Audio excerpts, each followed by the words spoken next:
تفہیم القرآن، روزانہ ایک رکوع، ترجمہ و تفسیر کے ساتھ قرآن کو سمجھیں۔ سبسکرائب کریں اور جڑے رہیں۔ فما آمن لموسى إلا ذرية من قومه على خوف من فرعون وملئهم أن يفتنهم وَإِنَّ فِرْعَوْنَ لَعَالٍ فِي الْأَرْضِ وَإِنَّهُ لَمِنَ الْمُسْرِفِينَ۔ پھر دیکھو کہ موسیٰ کو اس کی قوم میں سے چند نوجوانوں کے سوا کسی نے نہ مانا، فرعون کے ڈر سے اور خود اپنی قوم کے سربرآوردہ لوگوں کے ڈر سے، جنہیں خوف تھا کہ فرعون ان کو عذاب میں مبتلا کرے گا۔ اور واقعہ یہ ہے کہ فرعون زمین میں غلبہ رکھتا تھا اور وہ ان لوگوں میں سے تھا جو کسی حد پر رکتے نہیں ہیں۔ موسیٰ کو اس کی قوم میں سے چند نوجوانوں، متن میں لفظ ذریتن استعمال ہوا ہے جس کے معنی اولاد کے ہیں۔ ہم نے اس کا ترجمہ نوجوان کیا ہے، مگر دراصل اس خاص لفظ کے استعمال سے جو بات قرآن مجید بیان کرنا چاہتا ہے وہ یہ ہے کہ اس پرخطر زمانے میں حق کا ساتھ دینے اور علم بردار حق کو اپنا رہنما تسلیم کرنے کی جرت چند لڑکوں اور لڑکیوں نے تو کی، مگر ماؤں اور باپوں اور قوم کے سن رسیدہ لوگوں کو اس کی توفیق نصیب نہ ہوئی۔ ان پر مصلحت پرستی اور دنیاوی اغراض کی بندگی اور عافیت کوشی کچھ اس طرح چھائی رہی کہ وہ ایسے حق کا ساتھ دینے پر آمادہ نہ ہوئے جس کا راستہ ان کو خطرات سے پر نظر آ رہا تھا، بلکہ وہ الٹے نوجوانوں ہی کو روکتے رہے کہ موسیٰ کے قریب نہ جاؤ ورنہ تم خود بھی فرعون کے غضب میں مبتلا ہوگے اور ہم پر بھی آفت لاؤ گے۔ یہ بات خاص طور پر قرآن نے نمایاں کر کے اس لیے پیش کی ہے کہ مکے کی آبادی میں سے بھی محمد صلی اللہ علیہ وسلم کا ساتھ دینے کے لیے جو لوگ آگے بڑھے تھے وہ قوم کے بڑے بوڑھے اور سن رسیدہ لوگ نہ تھے، بلکہ چند باہمت نوجوان ہی تھے۔ وہ ابتدائی مسلمان جو ان آیات کے نزول کے وقت ساری قوم کی شدید مخالفت کے مقابلے میں صداقت اسلامی کی حمایت کر رہے تھے اور ظلم و ستم کے اس طوفان میں جن کے سینے اسلام کے لیے سپر بنے ہوئے تھے ان میں مصلحت کوش بوڑھا کوئی نہ تھا، سب کے سب جوان لوگ ہی تھے۔ علی ابن ابی طالب رضی اللہ عنہ، جعفر طیار رضی اللہ عنہ، زبیر رضی اللہ عنہ، طلحہ رضی اللہ عنہ، سعد بن ابی وقاص رضی اللہ عنہ، مصعب بن عمیر رضی اللہ عنہ، عبداللہ ابن مسعود جیسے لوگ قبول اسلام کے وقت 20 سال سے کم عمر کے تھے۔ عبد الرحمن بن عوف رضی اللہ عنہ، بلال رضی اللہ عنہ اور صہیب رضی اللہ عنہ کی عمریں 20 اور 30 کے درمیان تھیں۔ ابو عبیدہ بن الجراح رضی اللہ عنہ، زید بن حارثہ رضی اللہ عنہ، عثمان بن عفان رضی اللہ عنہ اور عمر فاروق رضی اللہ عنہ 30 اور 35 سال کے درمیان عمر کے تھے۔ ان سے زیادہ سن رسیدہ ابو بکر صدیق رضی اللہ عنہ تھے اور ان کی عمر بھی ایمان لانے کے وقت 38 سال سے زیادہ نہ تھی۔ ابتدائی مسلمانوں میں سے صرف ایک صحابی کا نام ہمیں ملتا ہے جن کی عمر نبی صلی اللہ علیہ وسلم سے زیادہ تھی، یعنی حضرت عبیدہ بن حارث مطلبی رضی اللہ عنہ، اور غالباً پورے گروہ میں ایک ہی صحابی حضور کے ہم عمر تھے، یعنی عمار ابن یاسر رضی اللہ عنہ۔ کسی نے نہ مانا۔ متن میں فما آمن لموسیٰ کے الفاظ ہیں۔ اس سے بعض لوگوں کو شبہ ہوا کہ شاید بنی اسرائیل سب کے سب کافر تھے اور ابتداً ان میں سے صرف چند آدمی ایمان لائے، لیکن ایمان کے ساتھ جب لام کا صلہ آتا ہے تو وہ بالعموم اطاعت و انقیاد کے معنی دیتا ہے، یعنی کسی کی بات ماننا اور اس کے کہے پر چلنا۔ پس دراصل ان الفاظ کا مفہوم یہ ہے کہ چند نوجوانوں کو چھوڑ کر بنی اسرائیل کی پوری قوم میں سے کوئی بھی اس بات پر آمادہ نہ ہوا کہ حضرت موسیٰ علیہ السلام کو اپنا رہبر و پیشوا مان کر ان کی پیروی اختیار کر لیتا اور اس دعوت اسلامی کے کام میں ان کا ساتھ دیتا۔ پھر بعد کے فقرے نے اس بات کو واضح کر دیا کہ ان کے اس طرز عمل کی اصل وجہ یہ نہ تھی کہ انہیں حضرت موسیٰ علیہ السلام کے صادق اور ان کی دعوت کے حق ہونے میں کوئی شک تھا، بلکہ اس کی وجہ صرف یہ تھی کہ وہ اور خصوصاً ان کے اکابر و اشراف حضرت موسیٰ علیہ السلام کا ساتھ دے کر اپنے آپ کو فرعون کی سختگیری کے خطرے میں ڈالنے کے لیے تیار نہ تھے۔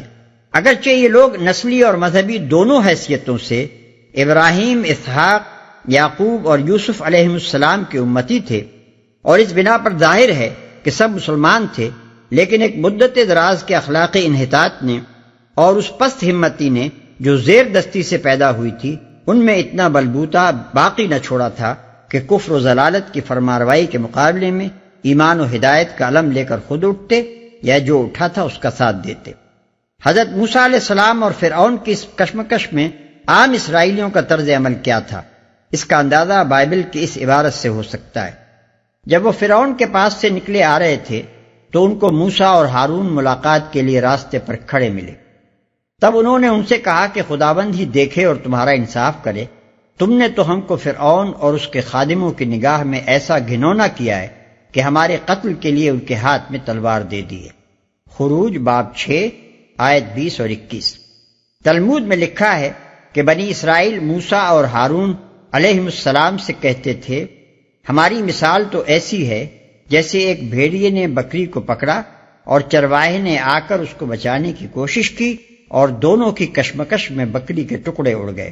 بس اسی طرح تمہاری اور فرعون کی کھینچتان میں ہمارا کام تمام ہو کر رہے گا۔ انہی باتوں کی طرف سورہ اعراف میں بھی اشارہ کیا گیا ہے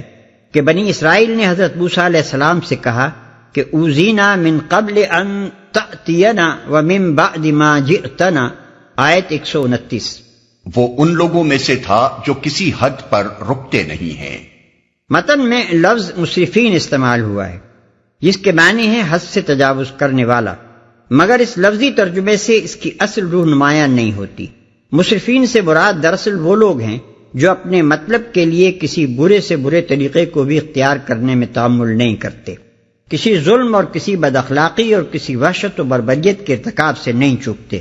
اپنی خواہشات کے پیچھے ہر انتہا تک جا سکتے ہیں، ان کے لیے کوئی حد نہیں جس پر جا کر وہ رک جائیں۔ وقال موسى يا قوم إن كنتم آمنتم بالله فعليه توكلوا إن كنتم مسلمين۔ موسیٰ نے اپنی قوم سے کہا کہ لوگو، اگر تم واقعی اللہ پر ایمان رکھتے ہو تو اس پر بھروسہ کرو اگر مسلمان ہو۔ ظاہر ہے کہ یہ الفاظ کسی کافر قوم کو خطاب کر کے نہیں کہے جا سکتے۔ حضرت موسیٰ علیہ السلام کا یہ ارشاد صاف بتا رہا ہے کہ بنی اسرائیل کی پوری قوم اس وقت مسلمان تھی، اور حضرت موسیٰ علیہ السلام ان کو یہ تلقین فرما رہے تھے کہ اگر تم واقعی مسلمان ہو جیسا کہ تمہارا دعویٰ ہے تو فرعون کی طاقت سے خوف نہ کھاؤ بلکہ اللہ کی طاقت پر بھروسہ کرو۔ فقالوا على الله توكلنا ربنا لا تجعلنا فتنة للقوم الظالمين ونجنا برحمتك من القوم الكافرين۔ انہوں نے جواب دیا، ہم نے اللہ ہی پر بھروسہ کیا، اے ہمارے رب ہمیں ظالم لوگوں کے لیے فتنہ نہ بنا اور اپنی رحمت سے ہم کو کافروں سے نجات دے۔ یہ جواب ان نوجوانوں کا تھا جو موسیٰ علیہ السلام کا ساتھ دینے پر آمادہ ہوئے تھے۔ یہاں قالو کی ضمیر قوم کی طرف نہیں بلکہ ذریہ کی طرف پھر رہی ہے، جیسا کہ سیاق کلام سے خود ظاہر ہے۔ ہمیں ظالم لوگوں کے لیے فتنہ نہ بنا۔ ان صادق الایمان نوجوانوں کی یہ دعا کہ ہمیں ظالم لوگوں کے لیے فتنہ نہ بنا بڑے وسیع مفہوم پر حاوی ہے۔ گمراہی کے عام غلبہ و تسلط کی حالت میں جب کچھ لوگ قیام حق کے لیے اٹھتے ہیں تو انہیں مختلف قسم کے ظالموں سے سابقہ پیش آتا ہے۔ ایک طرف باطل کے اصلی علمبردار ہوتے ہیں جو پوری طاقت سے ان داعیان حق کو کچل دینا چاہتے ہیں، دوسری طرف نام نہاد حق پرستوں کا ایک اچھا خاصا گروہ ہوتا ہے جو حق کو ماننے کا دعویٰ تو کرتا ہے مگر باطل کی قاہرانہ فرمانروائی کے مقابلے میں اقامت حق کی صحیح کو غیر واجب، لا حاصل یا حماقت سمجھتا ہے، اور اس کی انتہائی کوشش یہ ہوتی ہے کہ اپنی اس خیانت کو جو حق کے ساتھ کر رہا ہے کسی نہ کسی طرح درست ثابت کر دے، اور ان لوگوں کو الٹا برسر باطل ثابت کر کے اپنے ضمیر کی اس خلش کو مٹائے جو ان کی دعوت اقامت دین حق سے اس کے دل کی گہرائیوں میں جلی یا خفی طور پر پیدا ہوتی ہے۔ تیسری طرف عامت الناس ہوتے ہیں جو الگ کھڑے تماشا دیکھ رہے ہوتے ہیں، اور ان کا ووٹ آخر کار اسی طاقت کے حق میں پڑا کرتا ہے جس کا پلہ بھاری رہے، خواہ وہ طاقت حق ہو یا باطل۔ اس صورتحال میں ان داعیان حق کی ہر ناکامی، ہر مصیبت، ہر غلطی، ہر کمزوری اور ہر خامی ان مختلف گروہوں کے لیے مختلف طور پر فتنہ بن جاتی ہے۔ وہ کچل ڈالے جائیں یا شکست کھا جائیں تو پہلا گروہ کہتا ہے کہ حق ہمارے ساتھ تھا، نہ کہ ان بے وقوفوں کے ساتھ جو ناکام ہو گئے۔ دوسرا گروہ کہتا ہے کہ دیکھ لیا، ہم نہ کہتے تھے کہ ایسی بڑی بڑی طاقت سے ٹکرانے کا حاصل چند قیمتی جانوں کی ہلاکت کے سوا کچھ نہ ہوگا، اور آخر کار اس تہلکے میں اپنے آپ کو ڈالنے کا ہمیں شریعت نے مکلف ہی کب کیا تھا؟ دین کے کم سے کم ضروری مطالبات تو ان عقائد و اعمال سے پورے ہو ہی رہے تھے جن کی اجازت فرائض وقت نے دے رکھی تھی۔ تیسرا گروہ فیصلہ کر دیتا ہے کہ حق وہی ہے جو غالب رہا۔ اسی طرح اگر وہ اپنی دعوت کے کام میں کوئی غلطی کر جائیں یا مصائب و مشکلات کی سہار نہ ہونے کی وجہ سے کمزوری دکھا جائیں، یا ان سے بلکہ ان کے کسی ایک فرد سے بھی کسی اخلاقی عیب کا صدور ہو جائے، تو بہت سے لوگوں کے لیے باطل سے چمٹے رہنے کے ہزار بہانے نکل آتے ہیں، اور پھر اس دعوت کی ناکامی کے بعد مدت ہائے دراز تک کسی دوسری دعوت حق کے اٹھنے کا امکان باقی نہیں رہتا۔ بس یہ بڑی معنی خیز دعا تھی جو موسیٰ علیہ السلام کے ان ساتھیوں نے مانگی تھی کہ خدایا ہم پر ایسا فضل فرما کہ ہم ظالموں کے لیے فتنہ بن کر نہ رہ جائیں، یعنی ہم کو غلطیوں سے، خامیوں سے، کمزوریوں سے بچا، اور ہماری صحیح کو دنیا میں برابر کر دے، تاکہ ہمارا وجود تیری خلق کے لیے سبب خیر بنے، نہ کہ ظالموں کے لیے وسیلہ شر۔ وَأَوْحَيْنَا إِلَى مُوسَى وَأَخِيهِ أَن تَبَوَّآ لِقَوْمِكُمَا بِمِصْرَ بُيُوتًا وَاجْعَلُوا بُيُوتَكُمْ قِبْلَةً وَأَقِيمُوا الصَّلَاةَ وَبَشِّرِ الْمُؤْمِنِينَ۔ اور ہم نے موسیٰ اور اس کے بھائی کو اشارہ کیا کہ مصر میں چند مکان اپنی قوم کے لیے مہیا کرو، اور اپنے ان مکانوں کو قبلہ ٹھہرا لو، اور نماز قائم کرو، اور اہل ایمان کو بشارت دے دو، اور نماز قائم کرو۔ اس آیت کے مفہوم میں مفسرین کے درمیان اختلاف ہے، اس کے الفاظ پر اور اس ماحول پر جس میں یہ الفاظ ارشاد فرمائے گئے تھے۔ غور کرنے سے میں یہ سمجھا ہوں کہ غالباً مصر میں حکومت کے تشدد سے اور خود بنی اسرائیل کے اپنے ضعف ایمانی کی وجہ سے اسرائیلی اور مصری مسلمانوں کے ہاں نماز باجماعت کا نظام ختم ہو چکا تھا،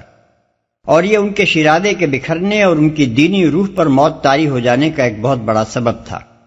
اس لیے حضرت موسیٰ علیہ السلام کو حکم دیا گیا کہ اس نظام کو اثر نو قائم کریں، اور مصر میں چند مکان اس غرض کے لیے تعمیر یا تجویز کر لیں کہ وہاں اجتماعی نماز ادا کی جایا کرے، کیونکہ ایک بگڑی ہوئی اور بکھری ہوئی مسلمان قوم میں دینی روح کو پھر سے زندہ کرنے اور اس کی منتشر طاقت کو اثرنو مجتمع کرنے کے لیے اسلامی طرز پر جو کوشش بھی کی جائے گی، اس کا پہلا قدم لازماً یہی ہوگا کہ اس میں نماز باجماعت کا نظام قائم کیا جائے۔ ان مکانوں کو قبلہ ٹھہرانے کا مفہوم میرے نزدیک یہ ہے کہ ان مکانوں کو ساری قوم کے لیے مرکز اور مرجع ٹھہرایا جائے،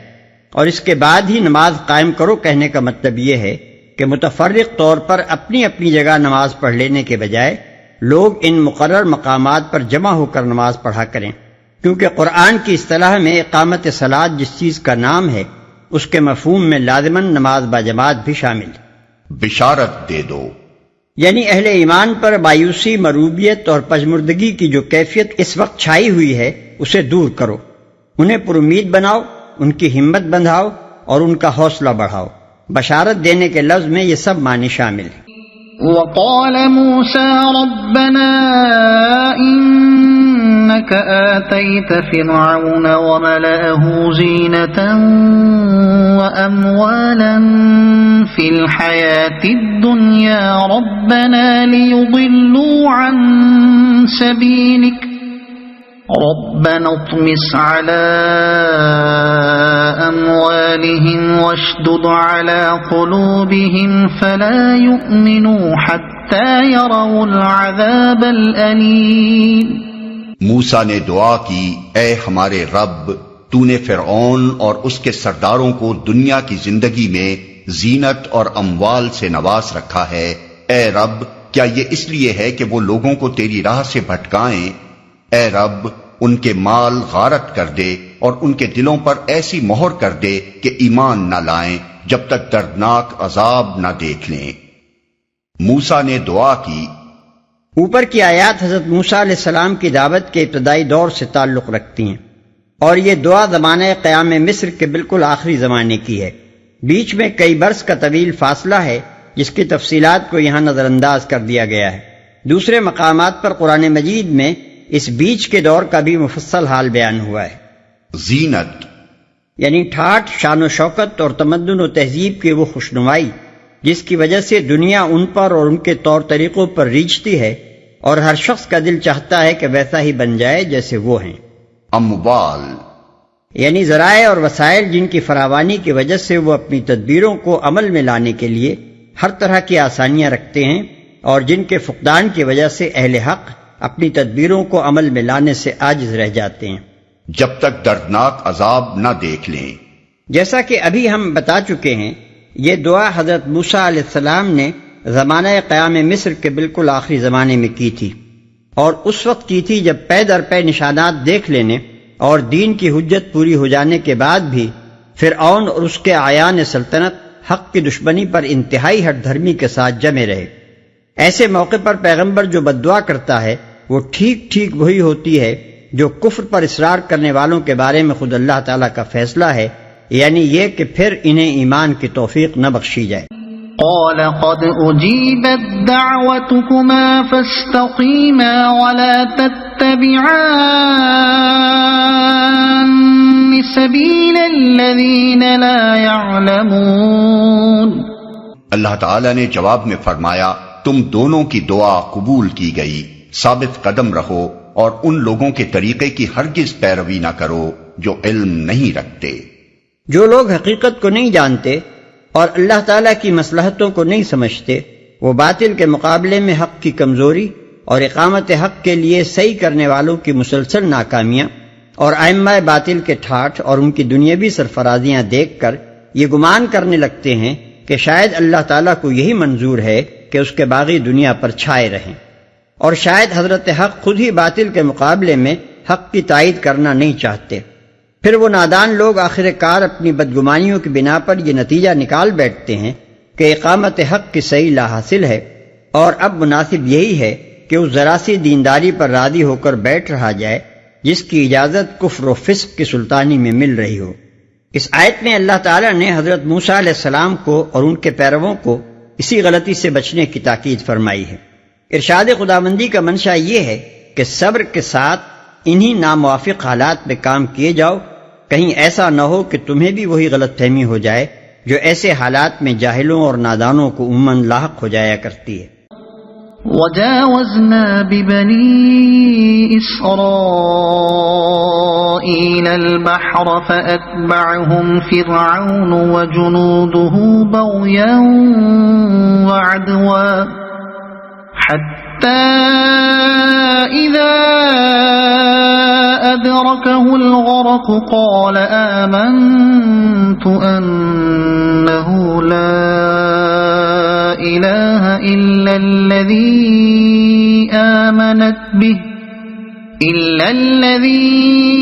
آمنت به بنو إسرائيل وأنا من المسلمين۔ اور ہم بنی اسرائیل کو سمندر سے گزار لے گئے، پھر فرعون اور اس کے لشکر ظلم اور زیادتی کی غرض سے ان کے پیچھے چلے، حتیٰ کہ جب فرعون ڈوبنے لگا تو بول اٹھا، میں نے مان لیا کہ خداوند حقیقی اس کے سوا کوئی نہیں ہے جس پر بنی اسرائیل ایمان لائے، اور میں بھی سر اطاعت جھکا دینے والوں میں سے ہوں۔ بائبل میں اس واقعے کا کوئی ذکر نہیں ہے،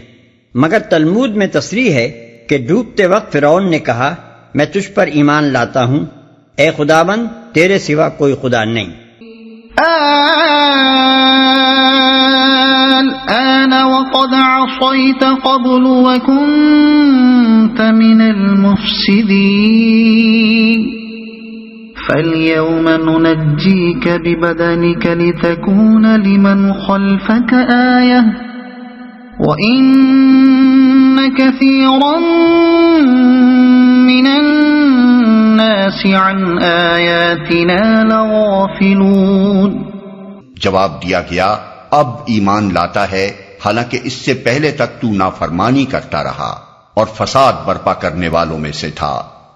اب تو ہم صرف تیری لاش ہی کو بچائیں گے تاکہ تو بعد کی نسلوں کے لیے نشان عبرت بنے، اگرچہ بہت سے انسان ایسے ہیں جو ہماری نشانیوں سے غفلت برتتے ہیں۔ نشان عبرت بنے۔ آج تک وہ مقام جزیرہ نمائے سینا کے مغربی ساحل پر موجود ہے جہاں فرعون کی لاش سمندر میں تیرتی ہوئی پائی گئی تھی۔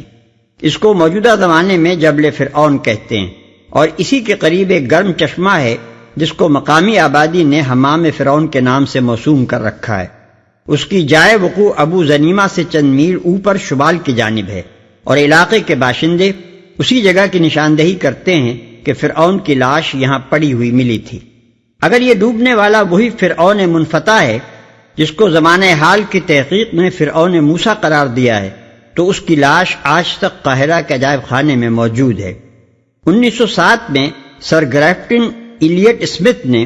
اس کی ممی پر سے جب پٹیاں کھولی تھیں تو اس کی لاش پر نمک کی ایک تہ جمی ہوئی پائی گئی تھی جو کھاری پانی میں اس کی غرقابی کی ایک کھلی علامت تھی۔